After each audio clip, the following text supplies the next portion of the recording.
Sometimes the best adventures start with a question like, what's out there? And we'd heard whispers of Faiyum, where there's a beautiful lake, there's ancient crafts.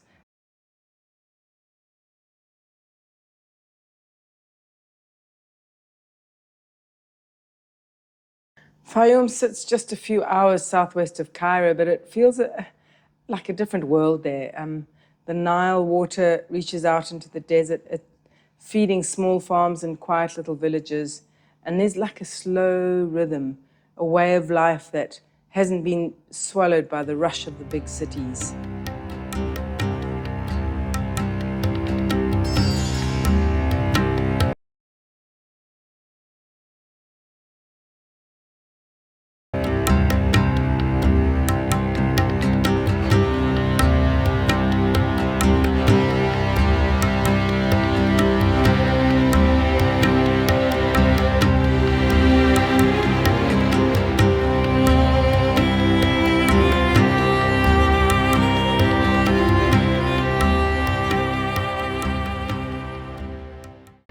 So our first stop was a pottery workshop in Faiyum itself, and the Faiyum potters have been shaping clay for absolutely centuries, turning the Nile mud into something useful and beautiful and actually lasting. Their wheels are turned by hand and their kilns fired with wood. It's not just a craft here, it's actually a heritage. You could see that generations of families sat at that very potter's wheel and did exactly the same thing for many, many years. We watched as clay took form, a simple lump transferred into something that would live on long after we'd gone home.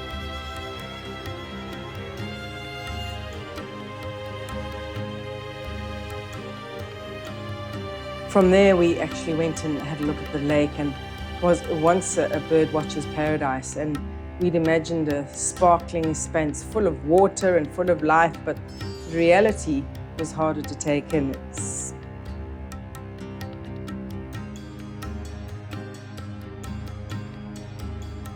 The water was still and murky. The shoreline was littered, a reminder that even the most beautiful places on earth are very, very fragile. And yet we saw quite a few birds, herons and pelicans and small flocks of waterfowl, all holding on. And the atmosphere was incredible because it was misty and you couldn't see the horizon. So it was really beautiful, but at the same time sad to see how the pollution had affected the water.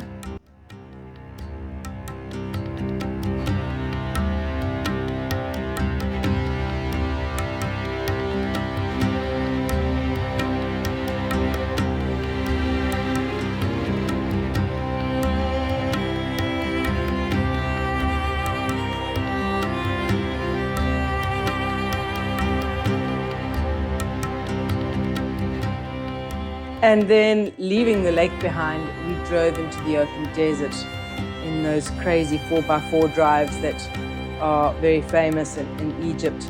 The air grew dry, the colors changed into deep gold, soft browns, endless blue skies above.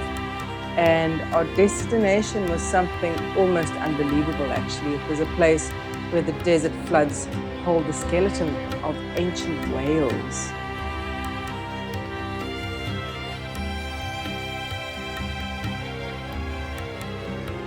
Think about that one. Ancient whales in the middle of the desert. How crazy is that?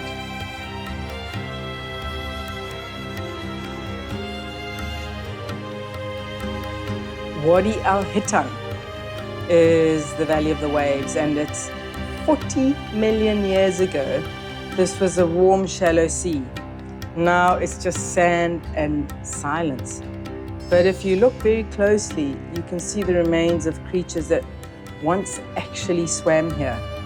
Enormous bones lying under the open sky.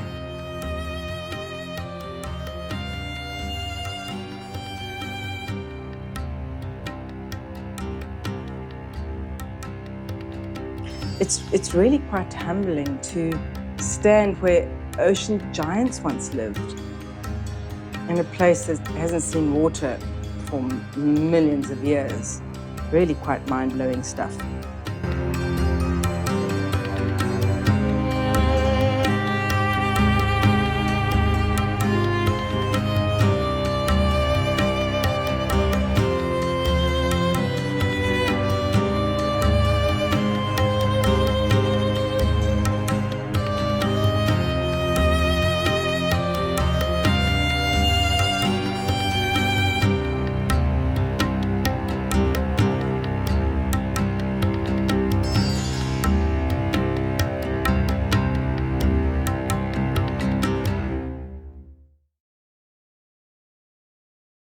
And we went off further into the desert, and that night we camped out in the middle of the desert.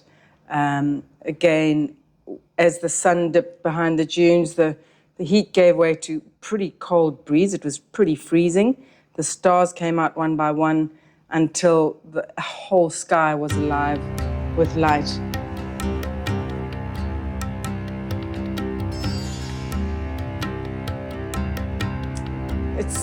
It's really quiet out here, and you can't actually describe it. You can only feel it. It kind of seeps into you, and you find yourself listening to nothing and actually loving it. So we slept under the stars as we normally do. It was really chilly, but oh my goodness, what a privilege to be in this quiet after the craziness of Cairo.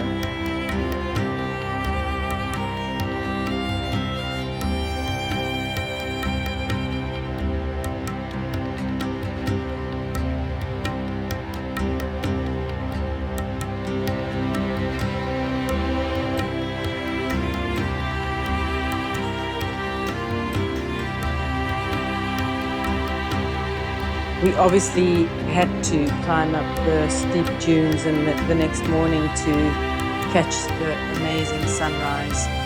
And again, just what a privilege to be here in this very quiet part of the world and taking in this magnificent sunup.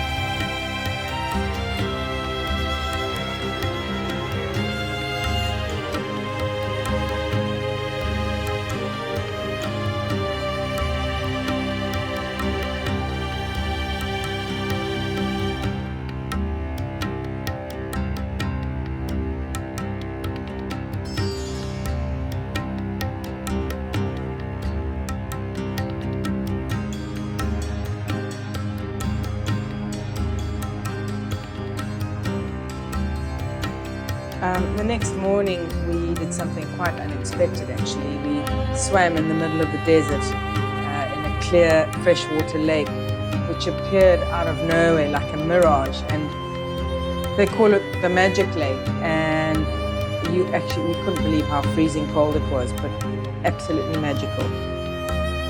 Before heading back, we stopped at Wadi El-Rayan, which is in a place defined by dryness. Here was this rush and tumble of a waterfall. Well, it wasn't really a waterfall, it was kind of like a big rapid. Small by some standards, but really beautiful in its own way. A final refreshing surprise before we actually went back to civilization. Faiyum isn't polished. It's not the sort of thing you're going to see on Egyptian brochures. But from the potter's hands to the call of the birds and the whispers of those bones from ancient oceans gone past, it's the type of place that stays with you. And that's the kind of place that we like.